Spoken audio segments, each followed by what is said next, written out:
hear you. Okay, good. Jazakallah khairan.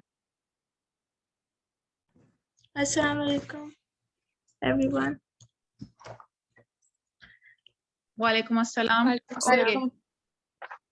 Okay, so Okay. today we're gonna do electromagnets, and we're doing chapter 45. Okay, so we're gonna start with, I'm not sure how to pronounce this name, but Orsted's discovery. So he accidentally discovered the magnetic effect of an electric current.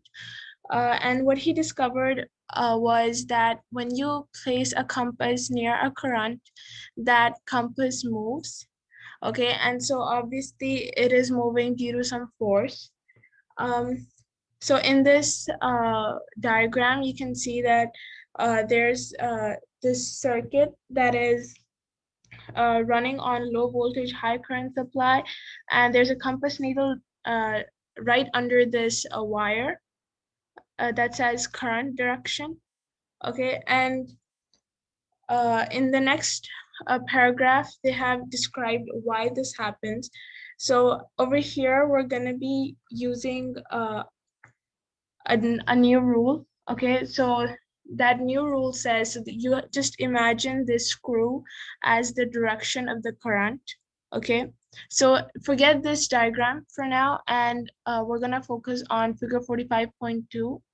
Okay, and think of this wire as a screw.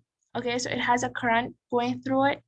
Okay, and then this screw has grooves in it which are going in the right hand direction, the fingers of the right hand. So what I mean is that if this is the current, then if the current is going this way, like down.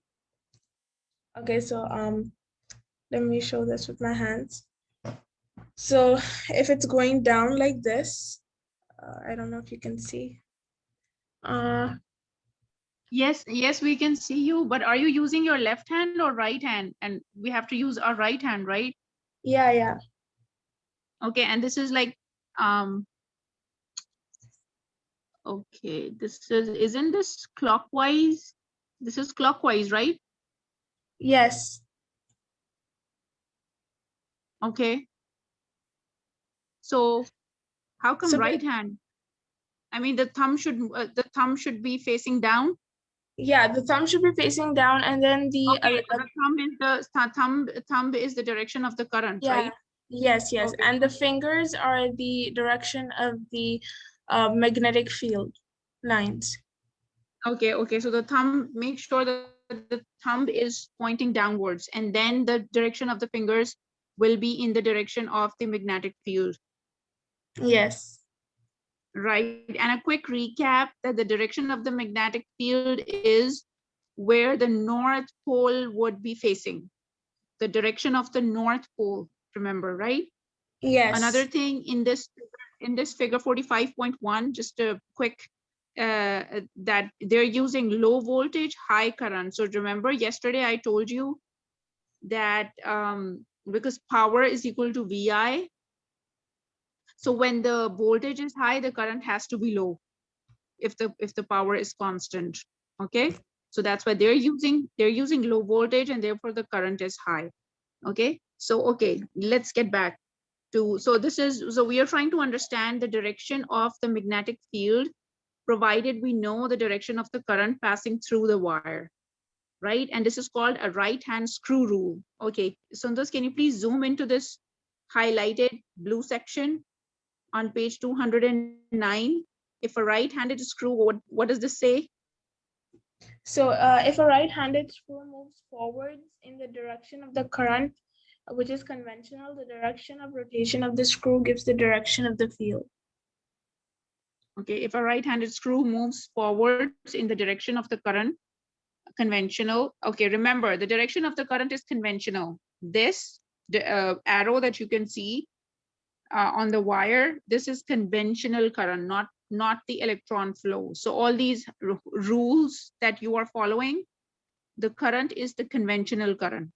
Okay, so the electron flow will be reversed. I mean, it will be opposite, but they usually ask the conventional current. Okay, Okay, Sundar, can you summarize what we learned from this page 209? So when there's a current flowing, there will be an magnetic field around it, which will act on any magnetic object and compass. And if so, we also learned about the right hand screw rule.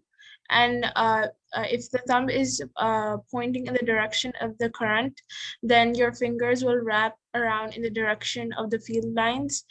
And if you place compasses near this like this wire, Wire, right? then you will see the direction in which the field lines are, because you can see that the compass is pointing in the same direction as the field lines.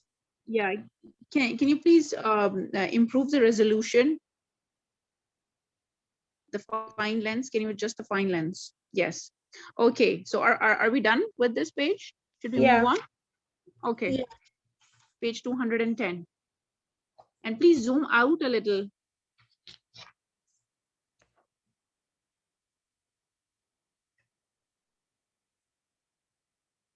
Yes, yeah, this is good. Okay, Okay, field using a circular coil. so they're discussing the same thing here. So the only difference is that this coil is like in a form of a hoop. And so now when the current is coming out from this direction, you point your thumb in this direction and your fingers will wrap around like this. And so over here near this wire, the magnetic field lines are going in this direction.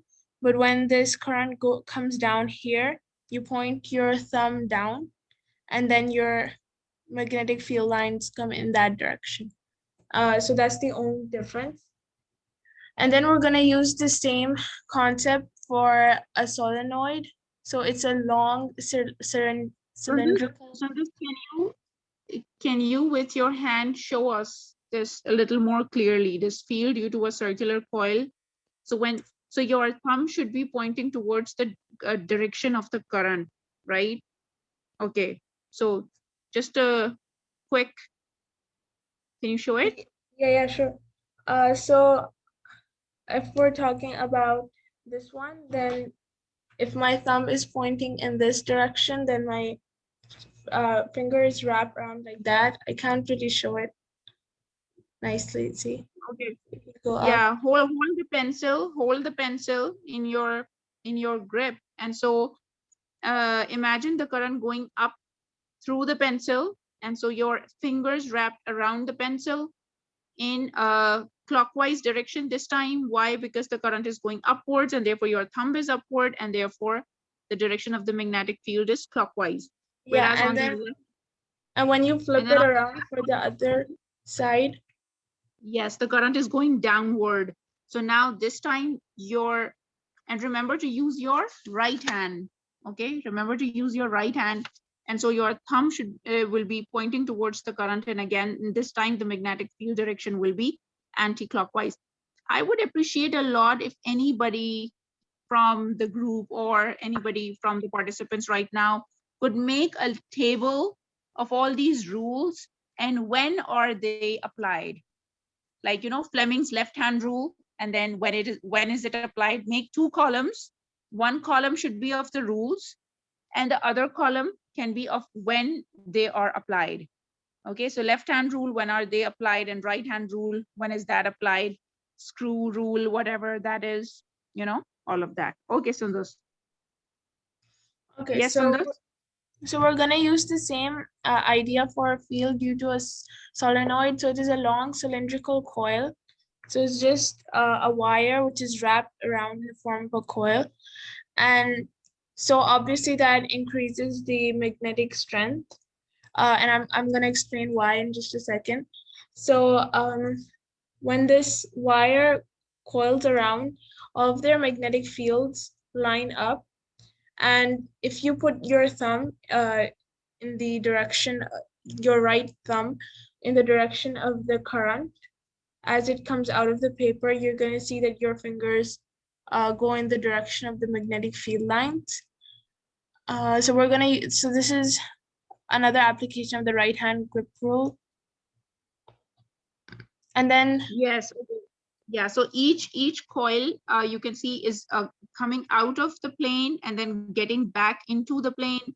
So when it is coming out of the plane, your thumb can be pointing upwards, and you can see that your fingers are going again clockwise direction. The bottom lines, right? The bottom lines. Sundus, can you, with the help of your,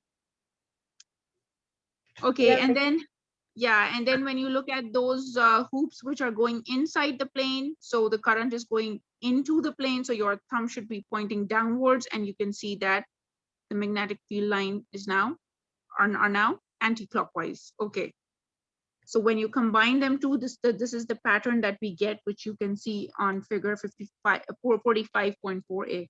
Okay, let's move ahead.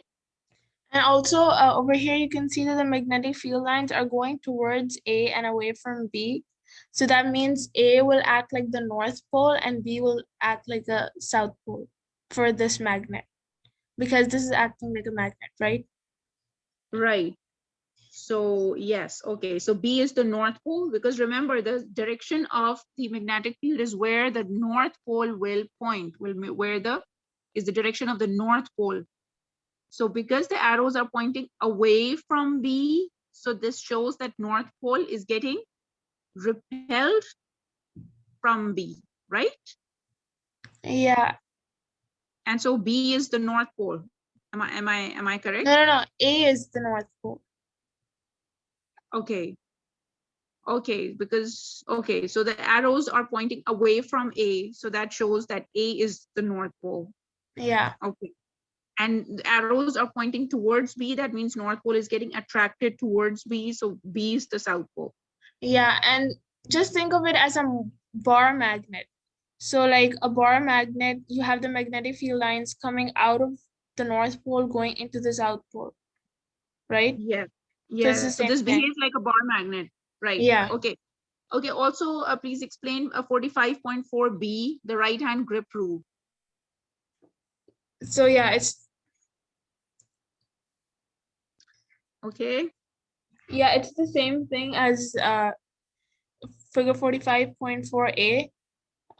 In the thumb, so like the fingers are showing the direction of the current in the coil, and the thumb is showing us the North Pole. Right. So yeah, so now again you might get confused, that's why I'm telling you to make a table.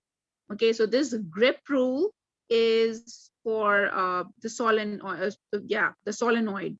And Okay, it's when the different and it's different from the screw rule, the right hand screw rule. yes, it's totally different, because there the fingers were showing the magnetic fields, here the fingers are showing the current, and there the thumb was showing the current, and here the thumb is showing the poles. So Yeah. yeah, it's confusing. Yes. Okay. Okay. And then Move figure on. 45.4c shows the views from the ends. So it is just showing us the Yeah. direction If of current. if you see the solenoid from one of their ends, right? Yeah. Okay. Okay. So,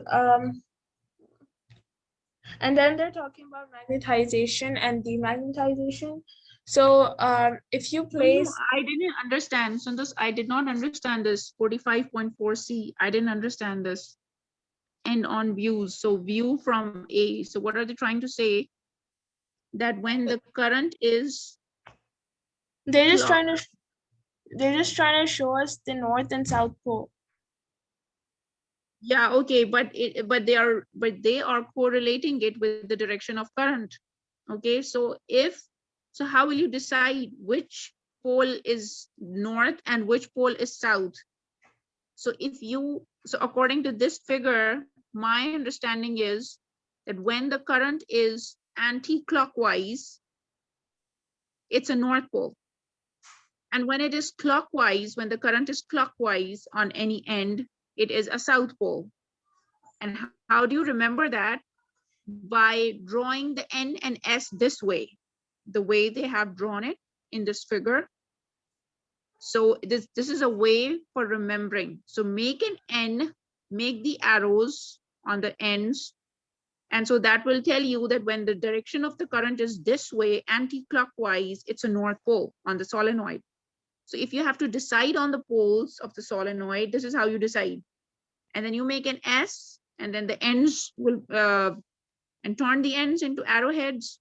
And so it will show you that the clockwise direction of current makes that part of the solenoid the south pole. Okay. Okay, now I understand. Okay. So now, can we move on to magnetization, demagnetization? Yeah, okay. What is this yellow highlighted part telling us? The field inside a solenoid can be made very So strong. it's the same thing that they're gonna discuss in the next paragraph. Oh, okay. It has a large number of turns or a large current. Permanent magnets can be made by allowing molten ferromagnetic metal to solidify in such fields. Oh, okay. Okay, so they have similar solenoids, but in factories and industries that make magnets, they have similar solenoids, but really enlarged, and they melt the iron. They keep the molten iron inside these solenoids. Why?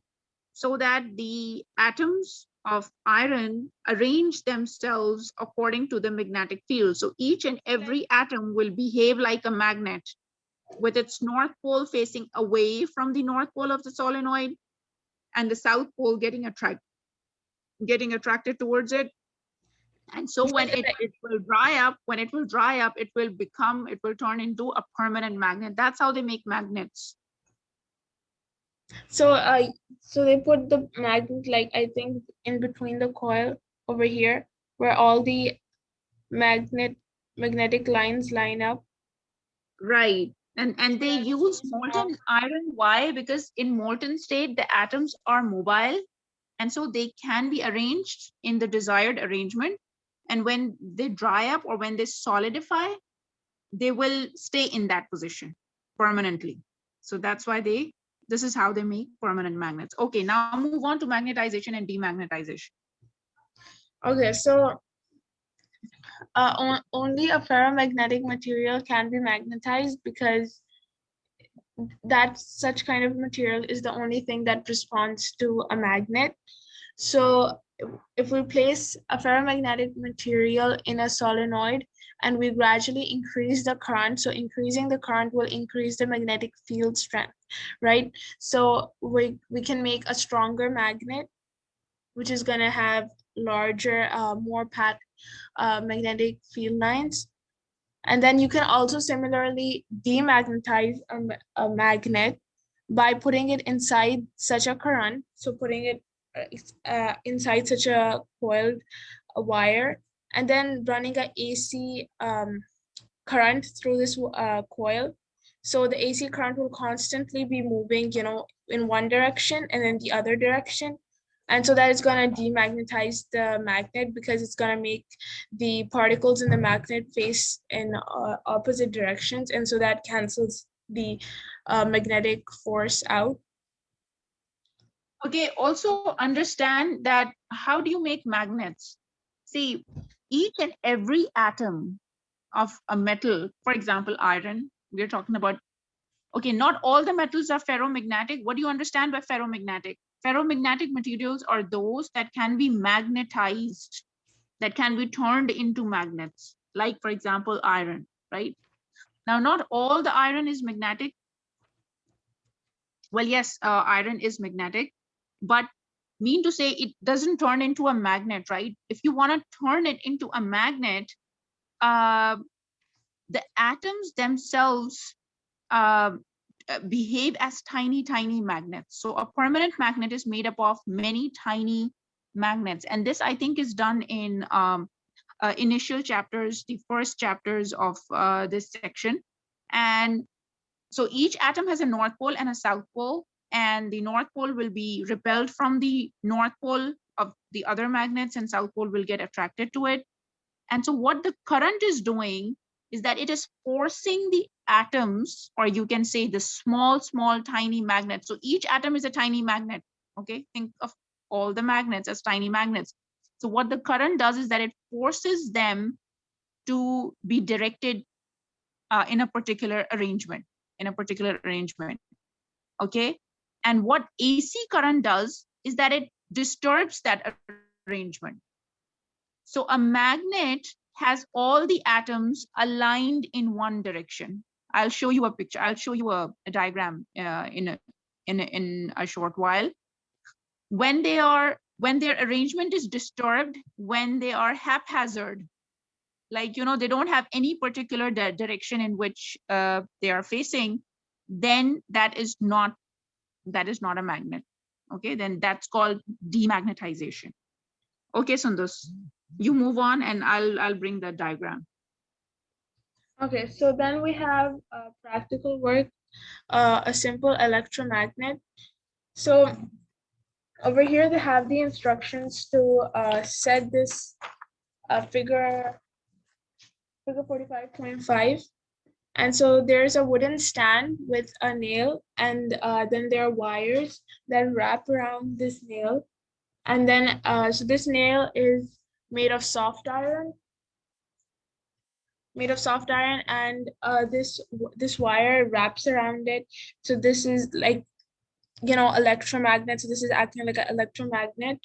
And these paper clips are then attracted to it when the battery source is on. So over here, they're saying that when we're gonna test this electromagnet, and our controls are gonna be we're gonna control this setup using the ammeter here.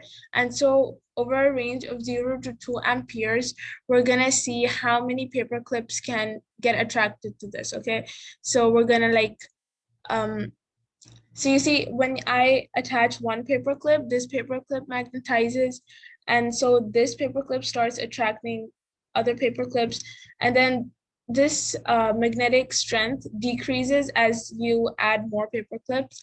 So it takes a really, really strong magnet to have like a long string of paper clips attached to it. And so we're gonna count the number of paper clips that can be attached to this iron on 0 to 2 amperes. The higher the voltage is, the stronger this magnet will be. And we're gonna bring the resistance of this variable resistor to the maximum resistance. Uh, and so then they're asking, how does the strength of the electromagnet depend on the current? So obviously it's gonna increase in the strength. Uh,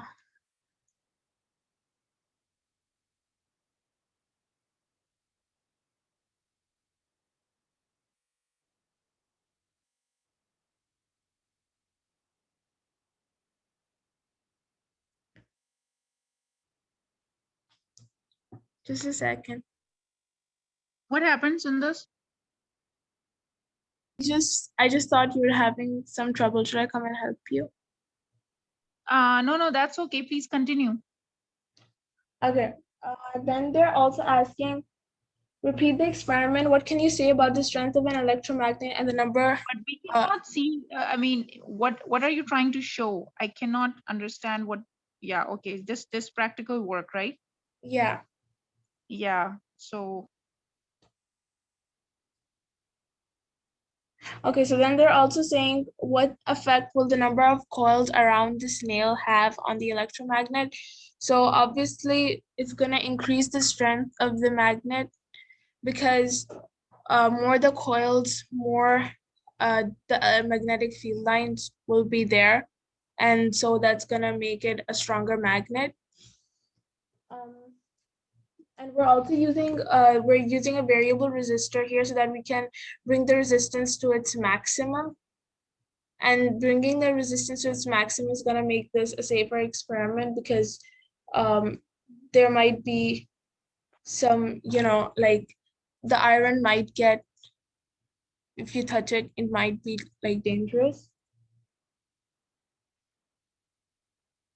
Okay, so then we're going to move on to electromagnets. Okay. I'm going to show you that diagram, okay, that I was talking about. Here, I was telling you that each and every atom behaves like a tiny magnet, right? This is an unmagnetized ferromagnetic material. Why? Because the atoms are haphazard. Can you see? Some arrows are on the left side, some arrows are pointing towards the right side, and so on and so forth. So this is how an unmagnetized material is. That each atom is like you can think of it as a magnet, and they are haphazardly arranged. But what the DC current does, this is what it does. When you pass a DC current through it, it forces all these tiny magnets, which are these atoms, to be facing in one direction. Now, this is partially magnetized. You can see some of the atoms are still haphazard. This one is, this row here is facing left side. This row here is facing left side, right side. And this also is facing right side, whereas the rest of them are all facing left side. So what we mean by a weak magnet and a strong magnet, in a strong magnet, all the atoms are almost 100% facing one way. And in a weak magnet, some are facing one way, others are facing the other way. So more the atoms facing in one direction, stronger the magnet.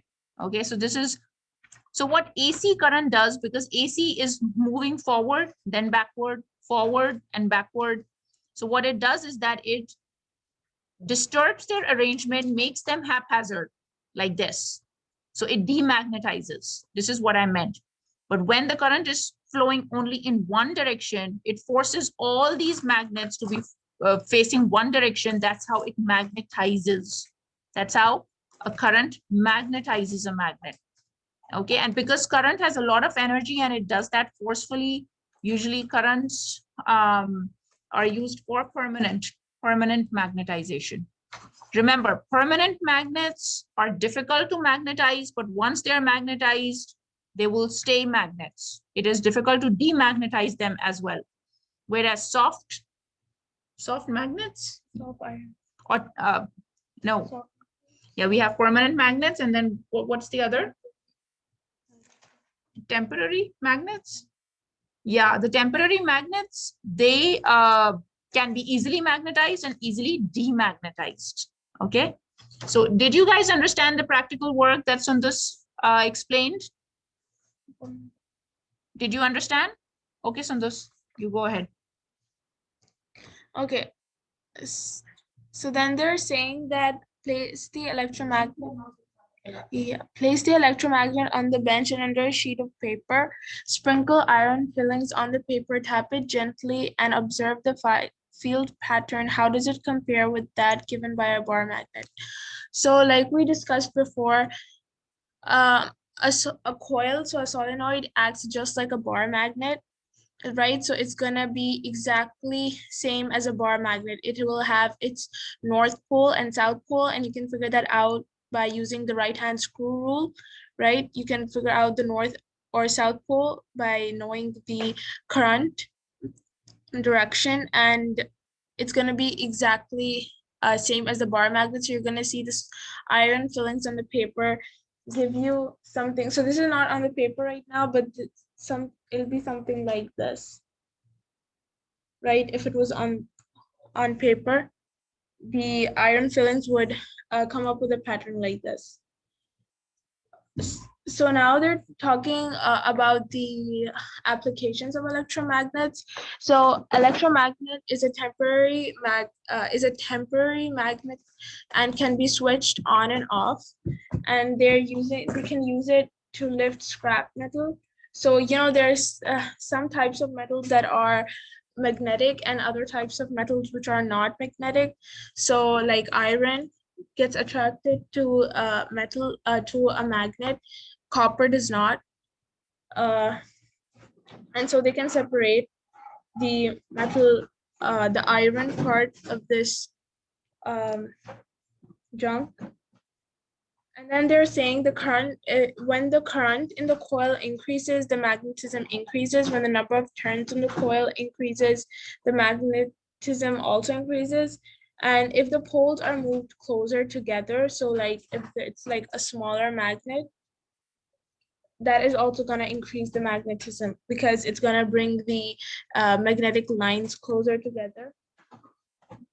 And then they have an example of this in a circuit. So in this, on page 212, figure 45.8, they have an electric bell using a electromagnet. So over here we have the electromagnet and we have the bell push. So this is our switch. We have a power source here. We have a contact screw and electromagnet. So an electromagnet works based on its one property, that it is temporarily magnetized. So when there's a current passing through it, only then it will be magnetized. And when you turn off the current, when there's like no current passing through it and you open the switch, there will be no magnetism. Okay, so over here we have the gong, we have the hammer here, this is a hinge. Okay, and both of these are made of metals, right? Because only metals conduct. So if someone pressed this bell, the circuit will complete, right? So there will be electricity passing through this electromagnet all through this contact source. And when this gets magnetized, it is going to attract this hammer towards it. So this hammer is going to move in this direction, right? And now remember, this is attached on a hinge, and over here they're welded together. And the moment it moves in this direction, it's this metal strip is going to pull in this direction too, breaking this contact, right? The moment this contact is broken, the circuit is open. So when the circuit is open, the current stops flowing and this magnet becomes demagnetized. So this is no more attracting the hammer.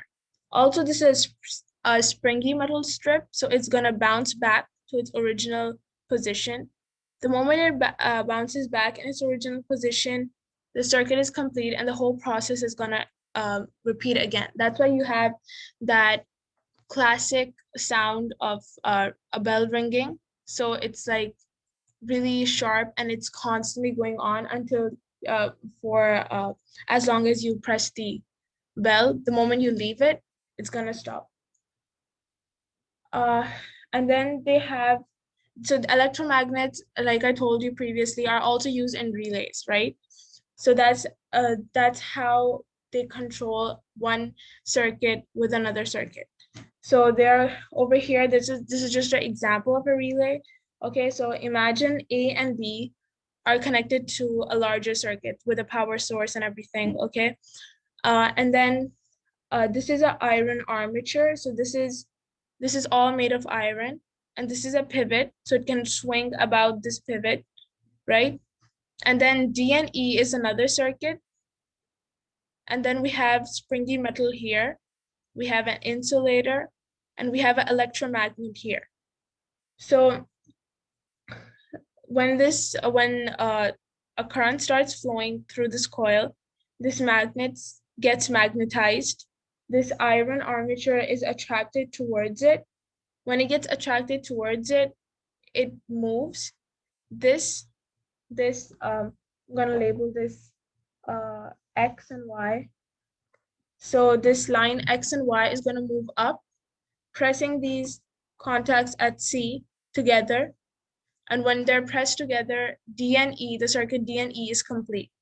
So this is how you're gonna control circuit D and E using circuit A and B, which might have the switch, right? So the moment you remove your finger from that switch, the current stops flowing through this electromagnet, and the D and E also opens up because this pivot rocks forward.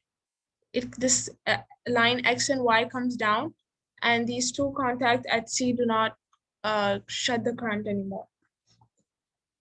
In figure 45.10, they have shown a simple version of the same thing. So this is the symbol For a relay, A is open, B one closed. Then another common device that is used in circuits is the reed switch. So a reed switch is extremely important in circuits. So it is important for safety and for managing and controlling the circuits. Okay, so over here, uh, if you can see this Sundar, one diagram, thing. I totally forgot. What was relay again? relay is when one switch is controlled by another. Oh no, wait, when one circuit is controlled by another circuit. Oh, okay. Okay. And it's using an electromagnet, right? Yeah, yeah. Yes. Okay. So a reed Okay. switch And is, also understand that temporary magnets, as I told you, they get magnetized easily and demagnetized easily. So when the current is switched on, the DC current, it will get magnetized, and when you turn it off, it is demagnetized because it's easy, because it's temporary. Okay. Okay. Now reed switch. so a reed switch is really, really important in circuitry. It keeps you safe and it is used in most of the automatic devices. Okay, so it's it is not always in a glass tube, but most of the time it's in a glass tube. Now they've come up with newer versions using a plastic case. Uh, and then there are these two pieces of metal, okay, which are attracted to magnets. So they're made of like ferromagnetic material. So they respond to magnets and they're attracted to magnets. So one way that this can be used for safety is as a circuit breaker. So circuit breakers are quite different from a reed switch, but a reed switch can also act like a safety device because when the current passing through it becomes too high, it'll fuse, opening the circuit immediately and preventing any fires. But the main use for this reed switch is in alarm systems like this one in figure 45.11b. So over here you can see that there's a magnet on the door, there's a magnet on the post, and then there's the reed switch, the switch that you can control, and the alarm bell, right? So this switch is for your control. So you don't want this door to be ringing every time you open the door, right? So maybe you want to turn this alarm, you want to activate this alarm when it's nighttime, when you're all gone to bed, then you shut this switch and then this can work, right? But when it's open, this alarm is not gonna work. So let's say that forget about the open switch and think about it as a closed circuit. So you have an alarm bell here, you have a reed switch here, and you have a magnet here. We have the positive side of our battery, the negative side of our battery, right? And now when this door was shut, so there was a magnet on this side and there was a magnet on this side. Now focus on the poles of the magnet. So there's north and south here, north on the bottom, south on the top, right? When you shut the door, these electromagnet fields, they cut each other off. I like let me draw it just a second. So if you had magnetic fields like this, okay, and then you had magnetic fields coming like this, the opposite direction, they're gonna cut each other off, right? So that's exactly what happens when these two magnets come close together. And so this alarm does not ring. There's no effect on the reed switch. The forces are canceling each other out. But when this door moves away, so this magnet moves away, this magnet starts attracting one of these pieces of metal towards it. When it attracts the pieces of metal towards it, this reed switch shuts and the alarm bell starts ringing. Obviously, if you have this switch open, uh, if you have it open like this. So if you have it open, then the circuit won't be complete even after the reed switch has shut, and so the alarm bell won't ring. This is what reed switches are used for. And then we have circuit breakers. They operate in kind of the same way. Okay, on page 181 there is a picture of circuit breaker, but it's really complicated. Like it's not a diagram, or else I would have shown you. But a circuit breaker, kind of a simple circuit breaker, kind of looks like this. So there's a wire, and then there's this glass case. There. Okay, and then we have metal welded here. Okay, and then this metal has a very low boiling point, so it melts. Sorry, it has a very low melting point, so it will melt if the current exceeds a certain limit. Okay, so the moment it melts, there's space between these two, this wire, and so the circuit breaks, and so the temperature stops increasing, and so you don't have a fire or a fuse or anything like that. And so that is sort of what a circuit breaker is. Yeah, so the circuit opens like Yeah. type of, right? Yes. Okay. Is there any question?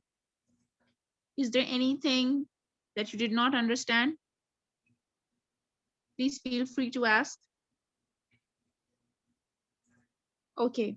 Okay, let's move on to the questions. Okay, so the vertical wire in figure 45.14 is at right angles to the card. In what direction will a pointing compass at a point when there is no current in the wire? So the compass, does anyone want to answer? Yes, please. The vertical wire in figure 45.14 is at right angles to the card. In what direction will a plotting compass at a point when there is no current in the wire? So obviously it's gonna point towards where the north is, right? Like Yes. the north of the earth. So when there's no current in the wire, then B says the current direction is upwards. So that means, Yeah, because we already are in a magnetic field, in the Earth's magnetic field. yes. So because there is no current in the wire, so that's the only magnetic field that this compass is experiencing, and so its north will point towards the south of the North of the earth. north of the Earth. Because that's Yeah. what the job of a compass is essentially, right? If there's no Right. magnetic field active on it. Right. So then B says the current direction is upwards. So our current is going this way using the thumb rule.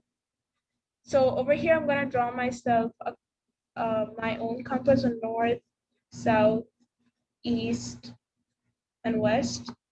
Okay, so that it's easier for me. And then the current is going upwards. So if I wrap my fingers around it, it comes around this way, right?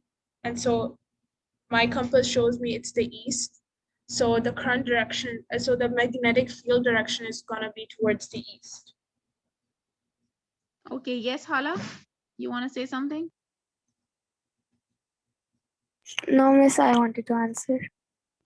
Oh, okay. Okay. Hala, do you wanna answer question 2?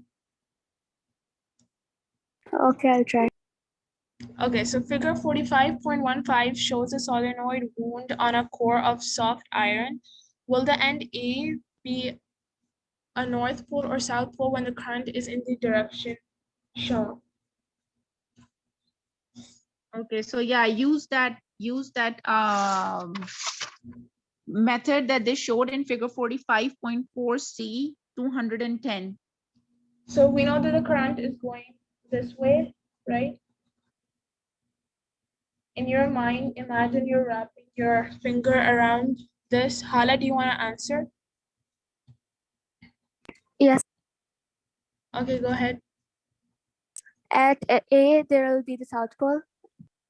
Yeah, because if you wrap your fingers, it's gonna be wrapped around like this, and so your thumb points in the other direction. And so this is gonna be the South Pole, and this is gonna be North Pole. Okay. Yes, because in the right hand grip rule, your thumb points to the North Pole. Okay, question number 3. Then we have question number 3. Part of the electrical system of a car is shown in figure 45.16. Why are connections made to the car body? So over here, you can see the symbol. Does anybody want to answer? Why are connections made to the car body? Okay, Sandus. So this symbol means earthing, right? So when you make connections to the car body, that is to get rid of the excess charge, if I'm not mistaken. Yes, you are right. Okay. Okay, so B says there are 2 circuits in parallel with the battery. What are they? So I'm going to assume that the circuit is completing through the car body, right? So I'm just going to complete it for myself. And then I see that this is connected in parallel, but this is connected in series. So it is B. Am I right? I didn't understand. What is parallel? So there are 2 types of connections. There are series and parallel, right? Right. So I just completed these circuits for myself because it's kind of confusing just to see earthing here.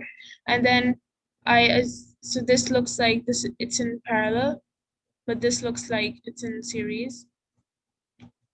How does it look like? I mean, see, parallel is when positive is attached to the positive of the other and negative is attached to the negative of the other device. That's then the 2 devices are said to be parallel. Series is when the positive of one is connected to the negative of the other, and then the positive of that to the negative of the, and so on and so forth. So positive to negative, like that.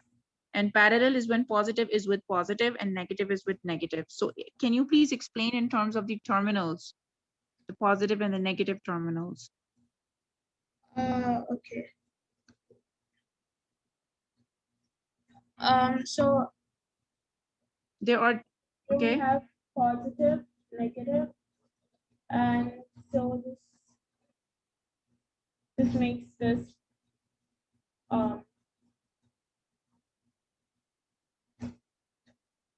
this positive, right?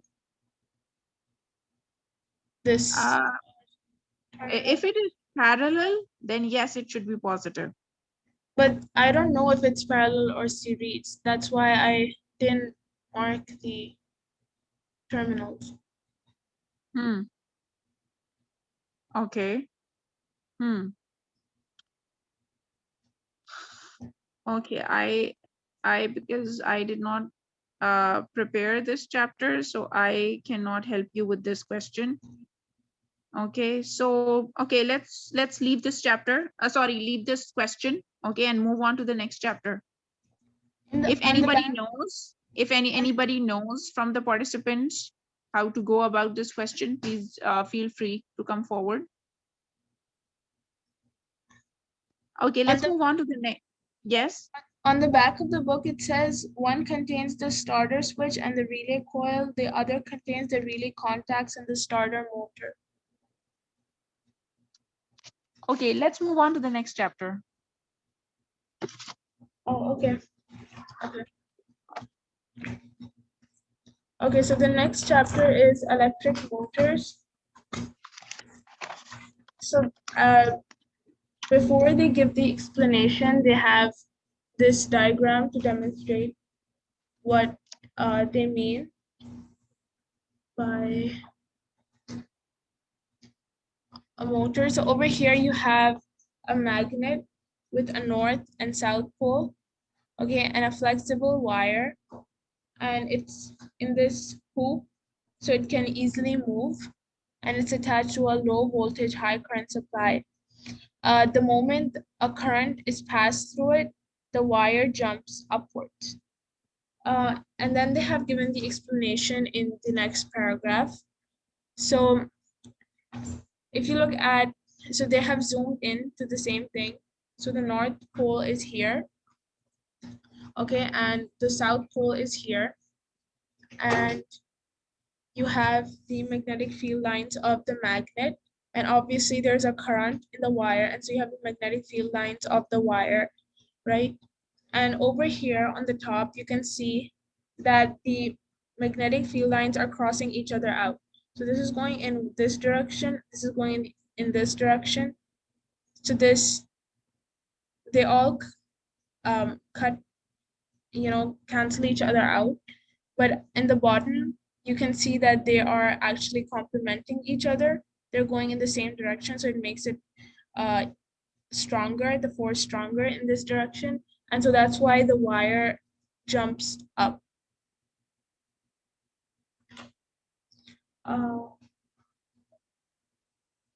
So that's what they're explaining in this paragraph. And then they have this rule.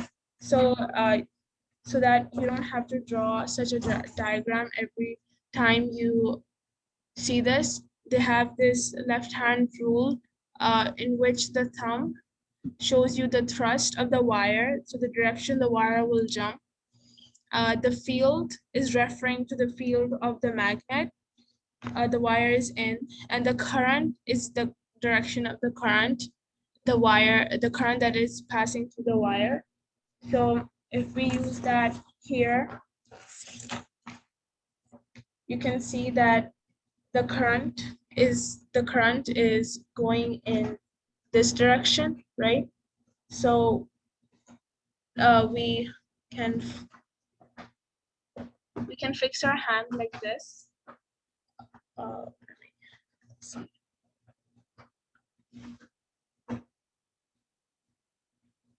So if I put my fingers like this is the current. My index finger shows you the direction of the field lines of the magnet, and my thumb shows you the thrust of the wire. You can try doing this on your own, it'll be easier. And then we have, then they're explaining a simple DC electric motor. So they have a diagram of that in figure 46.4. This is a simple DC motor. This is kind of what we discussed yesterday, right? So we have commutators that rotate with a coil. We have carbon brushes so that there is constant contact so that the circuit doesn't break. And then there's this coil between these two magnets. This magnet, so there is North Pole here, South Pole here. And you can see now the current is flowing in a clockwise direction, right? And it's cutting on the electromagnetic field lines, and so that force turns into kinetic energy, and so this coil moves. The same force that thrusts that wire upwards, right? It moves this coil, okay, and then these commutators, you can see these C-shaped pieces of metal, they're attached to this coil. So as this coil is moving, they're moving too, okay? As they're moving, obviously these brushes are going to reach the point where they will come into contact with this space between these commutators, because they're not just a ring, right? This is not just a ring. This is a C-shaped piece of metal. So when they reach this section where there's a break, the circuit will break, right? But because of the inertia of this rotating coil, it's gonna keep going, and so they're gonna again reconnect with the commutators, but this time they're gonna reconnect with the commutators in on the opposite ends, right? So there's negative terminal. So let's name this section, this C-shaped metal piece A, and this section B, okay? So now after this coil rotates, A gets into connection with this negative brush, and B gets into connection with the positive brush. The moment that happens, so I'm going to talk about the conventional current, okay? The current starts flowing in the opposite direction than before. So before, the current was flowing from DCBA, right? But now it's switched. So B is in connection with the positive brush. Now the current will be flowing in the opposite direction, which is going to be A, B, C, and S. C and D. So it's gonna keep alternating like that, and that is what's gonna help keep the motor running, because of the constantly rotating current. It's going to be cutting the electromagnetic field lines more, turns into sort of like an AC current, but just for this coil. And then they're saying the more turns there are on the coil, the larger the current through it, the faster it will turn.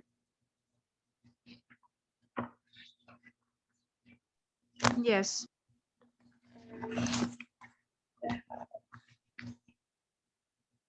Okay, so there's just a question in my mind. Is there any purpose why they have left this space between the two commutators? Now these commutators are just like the slip rings that we had in the generator, right? Yeah. Yeah, So okay, so why have they left a space? Is there any reason? Yeah, so it's for this alternating current sort of thing. But remember, this alternating current is only in this coil. This is a DC motor, okay? The rest of the connection is direct current. This is alternating current. Okay. Okay. So is this practical motor part included? Does anybody know?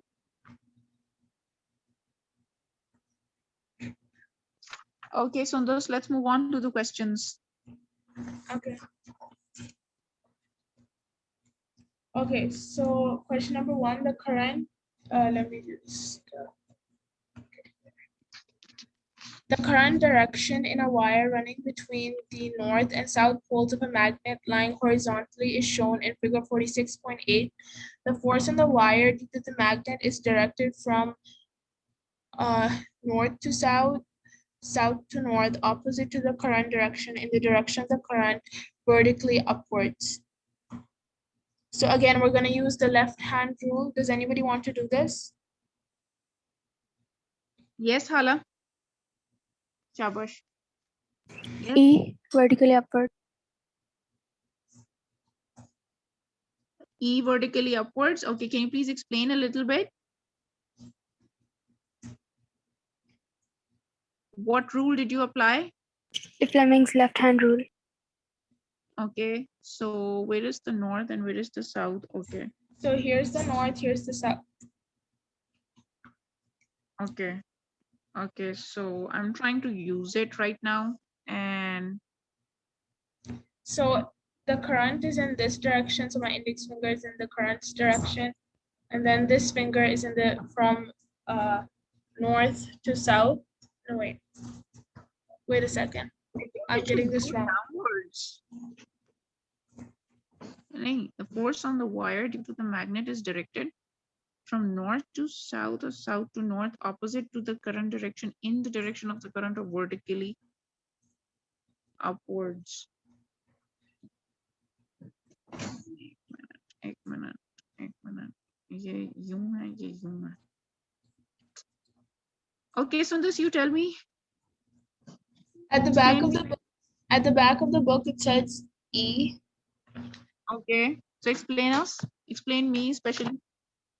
No, but I am not sure myself. Wait a second. Hala, how did you do this? Because when I am Applying Fleming's left-hand rule, I'm getting, my thumb is downwards.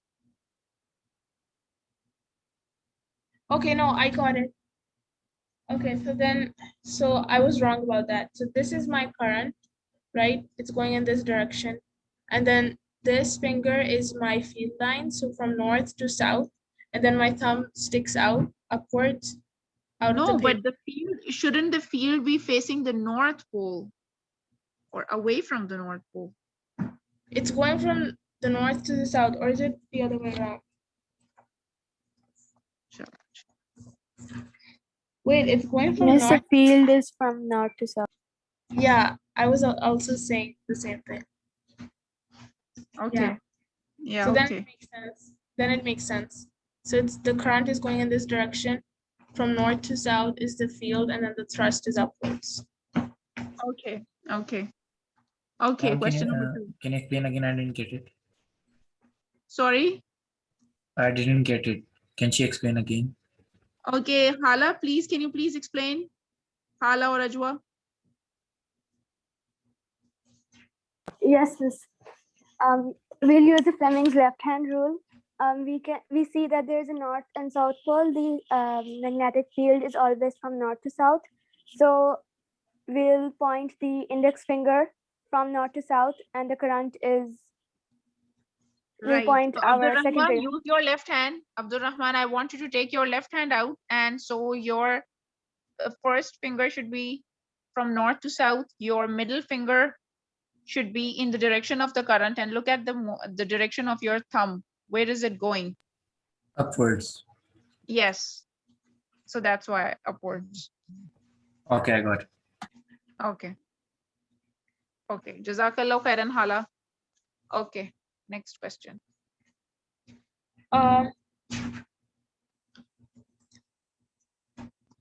Okay, hurry up. In the Yes, simple, Abdul Rahman, I also read that message in the group. You want me to solve that question from past paper? Okay, we will do this after we are done with these questions. Okay, Sandas? in the simple electric motor of figure 46.9, the coil rotates anticlockwise as seen by the eye from the position X when current flows in the coil. Is the current flowing clockwise or anticlockwise around the coil when viewed from above?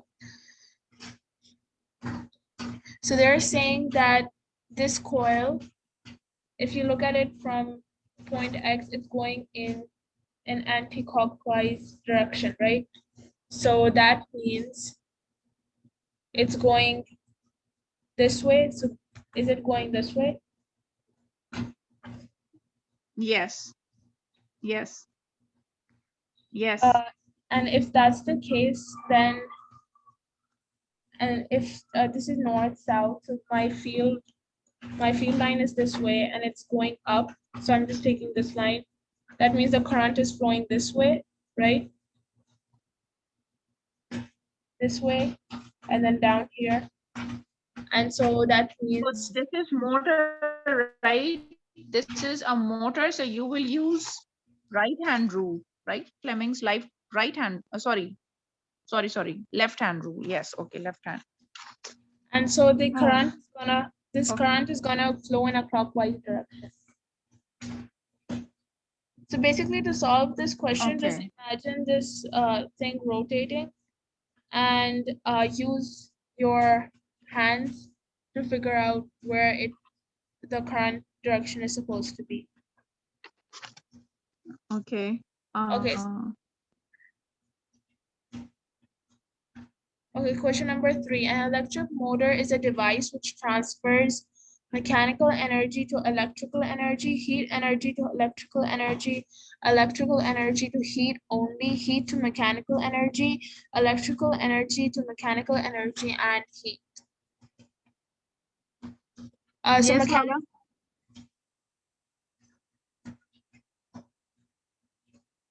Yes, Hala. E. Better explain also a little bit. We are providing the current to the circuit, so it is an electrical energy, and as the force is applied, that is the mechanical energy.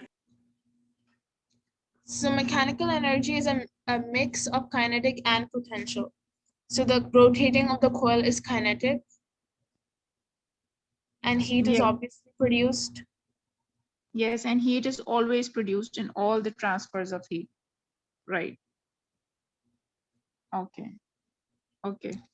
Now question number 4, is this included? Draw a label diagram of the essential components of a simple motor. Explain This is how the same. continuous. I think this is the same as this one. This. Explain how continuous rotation is produced and show how the direction of rotation is related to the direction of the current. Okay. Okay, part B. Part B, State yeah, what will okay. happen in the direction of rotation of the motor. You have described if the current was reversed, the magnetic field was reversed, both current and field were reversed simultaneously. So I'm just gonna use the same diagram.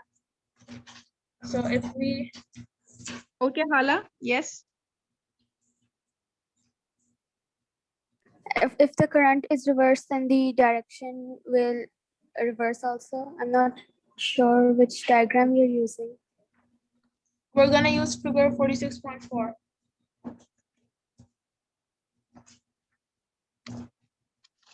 .4, page 216.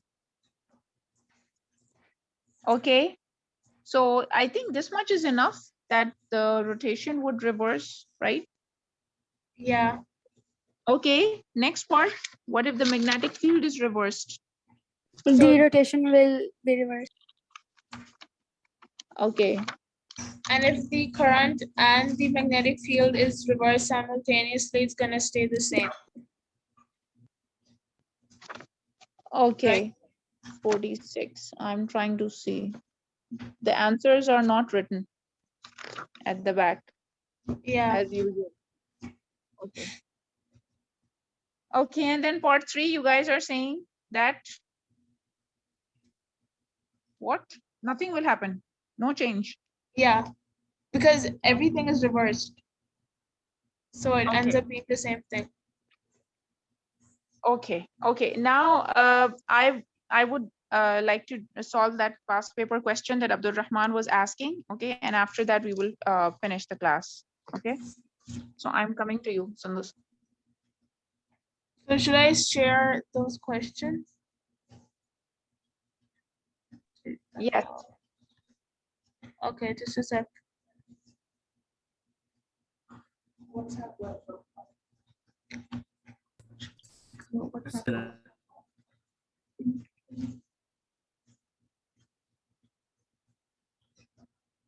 Yeah, this one. Okay.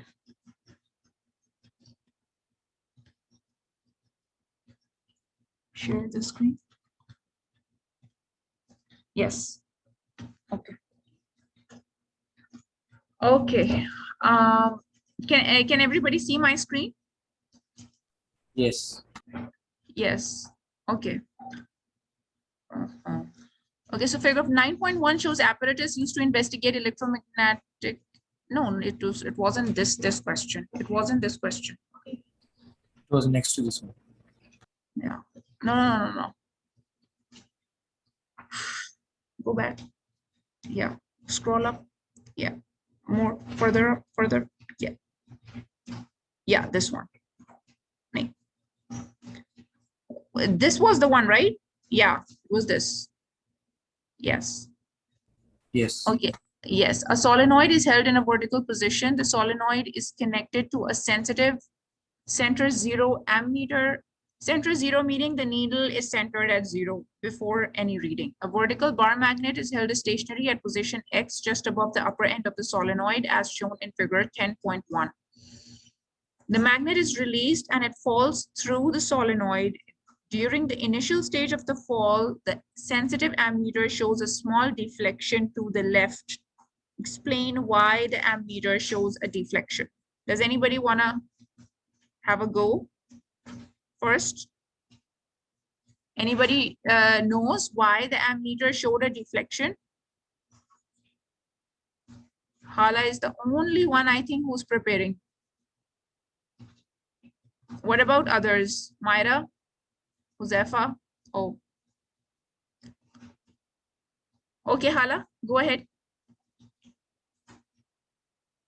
As the magnet passes through the solenoid, its magnetic field lines are cut because of the solenoid, and EMF is induced.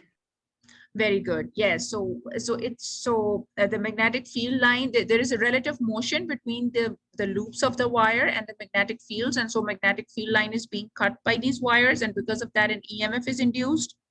Current flows, which is detected by the ammeter. Okay. Part B, the magnet passes the middle point of the solenoid and continues to fall. It reaches position Y. Describe and explain what is observed on the ammeter as the magnet falls from the middle point of the solenoid to position Y. Hala, you know the answer to this as well? Okay, go ahead. Yes, I'll try. Yeah, it's fine. It's fine. I like the fact that you're trying. Yes? The ammeter's needle will deflect from right to left as the magnet is first entering and then leaving. Yes, you are right that, see, when it was entering at the top, the magnetic field lines were getting stronger because it was coming closer, it was coming in, right?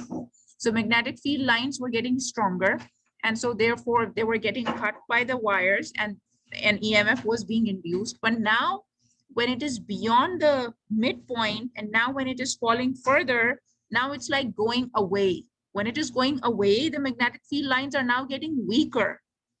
And again, there is relative motion between the magnetic field lines and these loops of wire, which again will induce EMF, and therefore a current will be detected in the ammeter. But this time, the direction of the current will be reversed, and therefore the ammeter will deflect to the right. Okay, initially it deflected to the left, and now because the direction of the current is reversed. Why?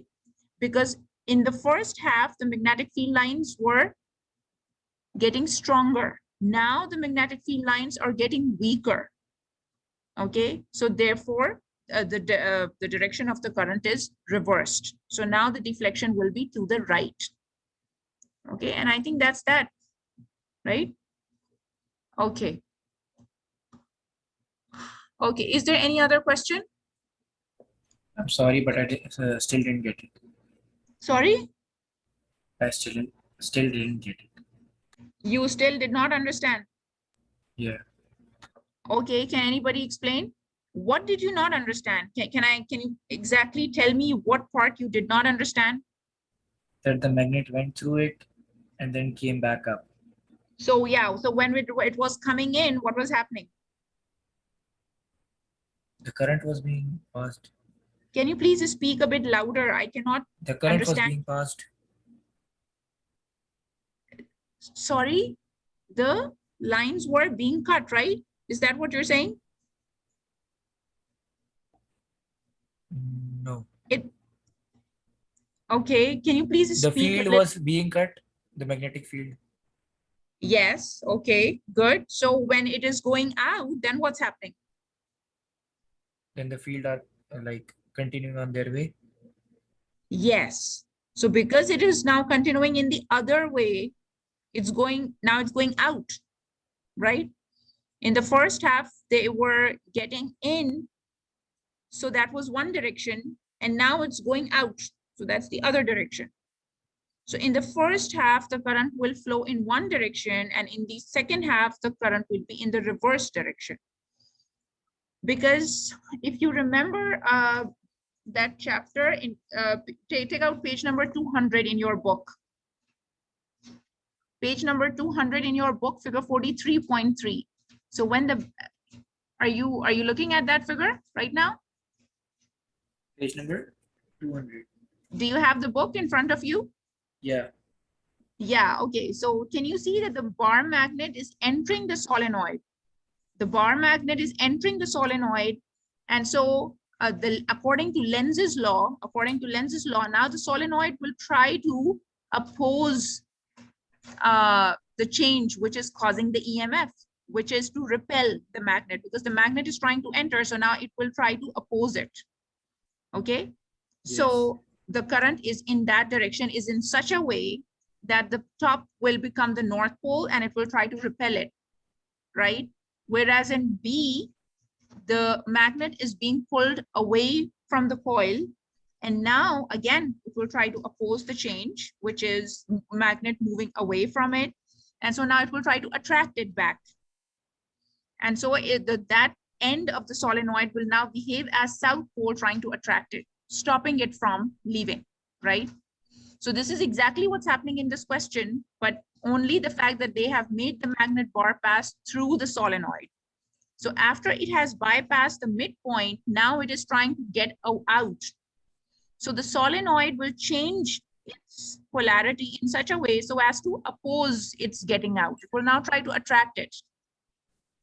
Okay. Okay, it will oppose its polarity. And so in opposing the polarity, meaning now the magnetic field lines will also be reversed and the current will also get reversed. Okay, so when the magnet is coming near it, it will oppose it, and when magnet is going away from it, it will reverse it. Yeah, it will oppose it even then, yes. Okay. It will oppose any change that is causing EMF in it. Okay, got it. Did you understand? Yes. Okay. Okay, is there any other question? No. Okay, I can see a lot of questions in the group, but I don't know, what is this? Okay, figure 9.1 shows apparatus used to investigate electromagnetic effects around straight wires, thin flexible wire, thick rigid vertical wire, small circular hole in cord, large circular hole in cord. 9.2 is a view looking down on the apparatus shown in figure 9.1. A battery is connected to T1 and T2 so that there is a current vertically down the thick wire. On figure 9.2, draw 3 magnetic field lines and indicate with arrows the direction of all 3. Okay, so what you will do in here is that you will first try to find out the direction of the current, right? Only then you can find out the direction of the magnetic field lines. Yes, so there is a current vertically down the thick wire. So that there is a current vertically down the thick wire. Draw 3 and indicate without the direction of all 3. So we will use what? The, yeah, so the right hand screw rule. And so the magnetic field lines will be clockwise because you will follow the direction of your fingers. Okay, 3 magnetic field lines. So you have to draw at least 3 magnetic field lines and therefore 3 arrows. Okay, but did they ask only through T1? Only through the thick wire, right? Not the thin wire. Using a variable resistor, the potential difference between terminals T1 and T2 is gradually reduced. To state the effect, if any, that this will have on the strength of the magnetic field. Okay, so if we decrease the resistance, what will happen? What will happen if we decrease the resistance? Zor se bolo beta. The strength of the magnetic field will decrease. Decrease? No, increase. Increase. Why? Because? Yes. Yes, because less resistance meaning a higher current. Higher current meaning stronger magnetic field lines. What about the direction of the magnetic field? That will remain the same as long as the direction of the current is the same. The direction of the magnetic field will also be the same. The battery, how to apply left-hand rule for part C, part 2. Oh,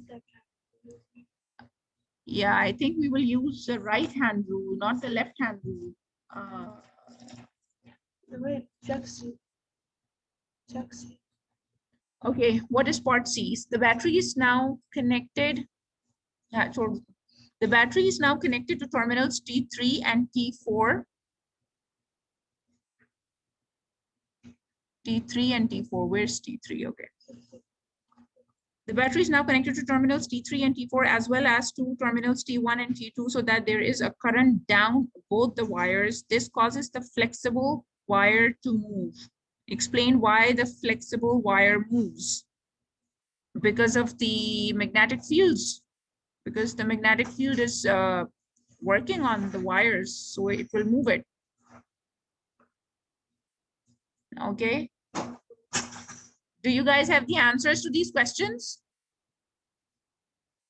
Yes, ma'am. So many people forwarded it on the group. Yeah, okay. Okay, then. Best of luck for your exam tomorrow, and I wish you all the best. Okay, we will see during the weekend. I will try to take the chemistry class on polymers.